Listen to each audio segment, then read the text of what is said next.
I want to start by telling you something that I genuinely believed for years. Something I built my whole approach around, my whole approach to content, something I told clients, something I repeated in workshops, in emails, in strategy sessions, and it was wrong. Not slightly wrong, not, well, it depends how you look at it, wrong. Actually, fundamentally wrong. And the reason I'm telling you this today is because I think there's a good chance that you believe it too. Perhaps you heard it from me. And it's costing you, not just in your content, but in your business, in the way you show up online every single day, wondering why this feels so hard. So before I tell you what it is, and I promise I will, I want you to think about the last time you sat down to create content and felt completely paralysed. You knew what you wanted to say, sort of, but then that voice came up. Is this too much? Is it not too much? Is this really me? Do I sound fake? Should I be more vulnerable? Should I be less polished? Am I trying too hard? You know, the voice. Most of us in this space know it intimately. And here's what I want you to notice. That voice has a name. We just haven't been calling it the right thing. Now stay with me, because what I'm about to share completely reframed how I think about content, about brand, about showing up online. And once you see it, you genuinely can't unsee it. A few weeks ago, I was listening to an interview with Seth Godin. Now, if you don't know who Seth Godin is, he's one of the most respected marketing minds of the last 30 years. He wrote Purple Cow, Permission Marketing, This Is Marketing. The kind of person where you think you already know what he's going to say because he's been around for a while, and then he says something that completely floors you. And for me, this was one of those moments. The interviewer, and I can't remember who it was, so forgive me, the interviewer asked him about authenticity, about how to show up authentically in your marketing, your messaging, your brand. And Seth paused, and then he said, authenticity is a crock, just like that. No apology. Authenticity is overrated. Authenticity is a trap.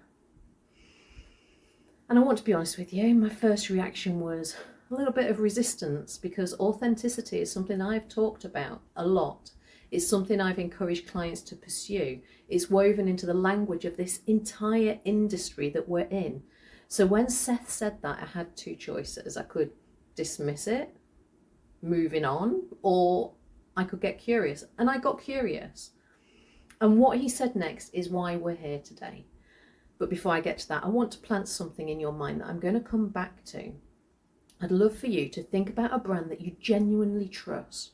Not one that you like the look of, not one that's got just the great aesthetics or a really clever tagline. One that you actually trust. One where if they launched a new offer tomorrow, you'd lean in before you even read the details. Hold that brand in your mind, because we're going to come back to it. I know that I can think of one or two that when they launch something, I'm like, I think I might need that, because I know them and I trust them. See, here's the thing about the online space right now. If you're a coach, a consultant, a creative, someone who sells their expertise, their thinking, their time, you're operating in a moment that is genuinely unlike anything that came before it. The noise in this space is extraordinary. The competition for attention is relentless. And somewhere along the way, the advice that got handed down to us was that authenticity was the answer. Just be yourself, just show up, just be real, and the right people will be attracted to you. And look, I understand why that advice exists. I do. It was a correction. It was pushing back against polished, corporate, faceless marketing that felt hollow and cold. And that correction was needed. But like a lot of corrections, it overcorrected.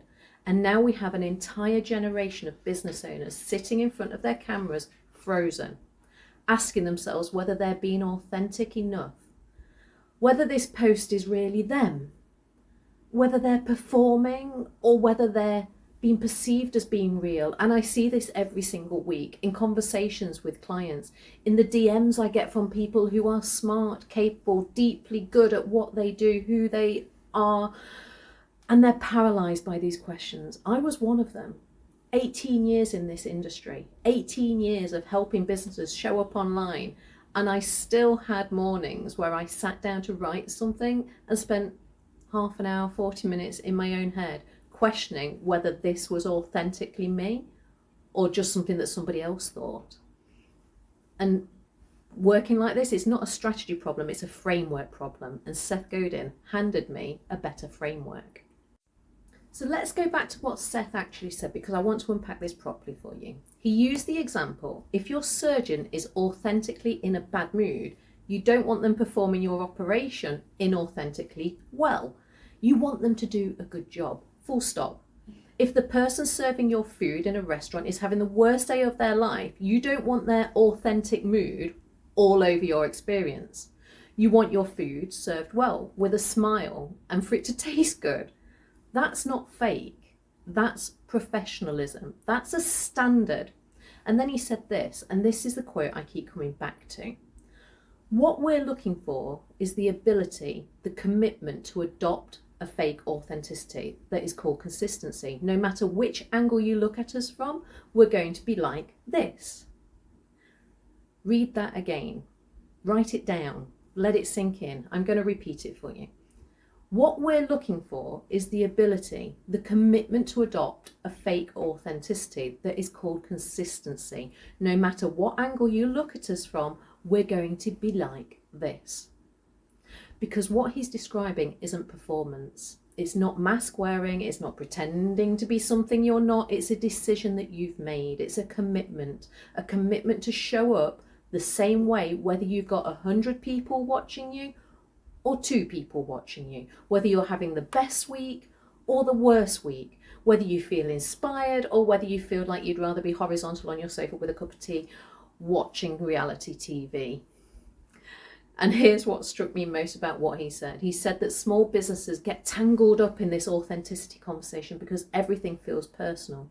It's their business, it's their name on it, and it's their face on the camera. So of course it makes you feel vulnerable. Of course the question of realness feels like it's high stakes.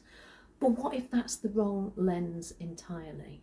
What if, instead of asking, is this really me, you started asking, is this consistent with the standard that I've set for myself, for my business? That is a completely different question, and it produces completely different content for you. Remember that brand I asked you to hold in your mind earlier, the one you would trust without needing to even think about it, the one where a new offer would make you lean in before you'd read a single word of the sales page. I want you to ask yourself, why do you trust them? Is it because they've been vulnerable with you? Maybe, sometimes, but that's not the whole story. Is it because their aesthetics are beautiful? Possibly, but we've all seen beautiful brands that we don't trust. The real reason you trust them is simpler and less glamorous than we'd like to admit. They have showed up every time in the same way, over a sustained period of time, and they've delivered on what they promised. That's it. That's the whole thing. Seth gave an example in the interview that I mentioned of a heating engineer who turned up to give a quote on a new boiler, something we all experience. The guy wasn't the owner of the business, he was a technician. But the moment he walked in the house, he put shoe covers on, unprompted, without being asked. And then he handed over a clipboard with the names and numbers of 25 customers nearby that would agree to give a referral. Seth hired him on the spot and cancelled the other 3 quotes. Now, that technician wasn't being authentic. He could have had a shit day. He was playing a role, the role of a company that is professional, that cares, that has earned trust before they've even started the job. And he'd probably done that exact same routine 50 times, 100 times. It wasn't spontaneous, it wasn't raw, it was consistent. And that is why it worked, because it was consistent with their business. I'd love to just zoom out for a second because I think there's something even bigger underneath this conversation. We're building businesses in a moment of extraordinary noise. AI is generating content at a scale that none of us can compete with on volume.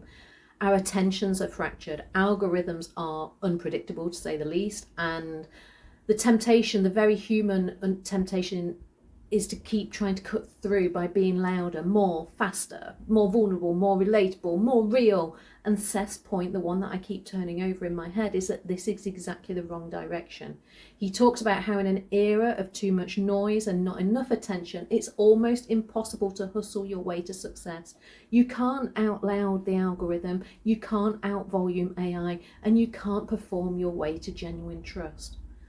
So what can you do? What are the people and brands who are actually building something sustainable doing? They become more trusted and less famous, more specific and less general, more consistent and less reactive. He mentions a wine business, one guy, a few assistants, 30 million a year in revenue, an email list, no social media hustle, no virality, just a deeply trusted list of 130,000 people who show up every time. And he got so big that he had to close it because they trusted him. This is not an authenticity story. That's a consistency story, a trust story, a better, not louder story. And I think that this is the invitation for us all right now. So let me bring this all the way back to the beginning. That voice, the one that I described at the start of this video, the one that sits next to you on your shoulder when you're creating and asks whether you're real enough, whether you're being polished enough, raw enough, and whether this is really you.